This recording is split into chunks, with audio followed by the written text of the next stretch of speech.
One of the potentially awkward things you should do during your time here at Cal State LA is form a study group or a partnership in at least one of your classes.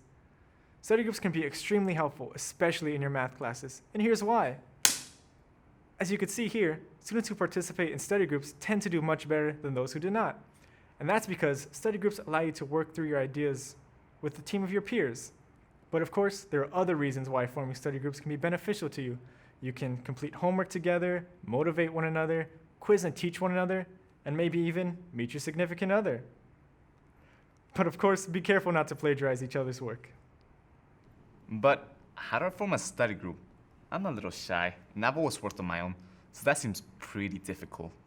Hey, I'm glad you asked. Well, you could first start by asking somebody you've already interacted with before. That way they're easier to approach. Hey, next week's homework assignment seems pretty hard, huh? Do you maybe want to study together? I'm free on Tuesdays and Thursdays after 2 p.m. Do any of those times work for you? But what if I haven't interacted with anyone in the class before? Then introduce yourself to the person closest to you. Hi, what's your name? Nice to meet you. I'm Luis. Excited about that test on Thursday? Me either. Do you maybe want to study together? All right, cool. Well, let's talk about this more once class is over. Okay, I think I can at least introduce myself to someone, but what happens after I introduce myself? Exchange contact information with them. Well, next week's homework assignment is going to kick my butt. Do you maybe want to study together? All right, well, here's my email. Let me have yours so that way I can contact you. Follow up with them and make a plan, and then commit to that plan, and be a responsible member of the group. You want to prepare as much as you can before you meet with your group members.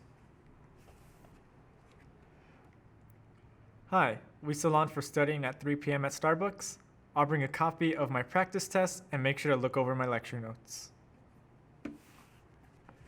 Don't force a study group. If people really do study better on their own, then respect that. Also, you want to avoid forming study groups with people who may not be taking the class as seriously as you. You don't want your group to bring your academic potential down. But do I really need to form a study group? I just prefer to work on my own, without the pressure of a study group. Well, you don't have to form a study group, but you should realize that other students are forming study groups and collaborating on their assignments. And like I said, people who form study groups tend to do much better than those who don't. It's worth a shot. Don't knock it till you try it.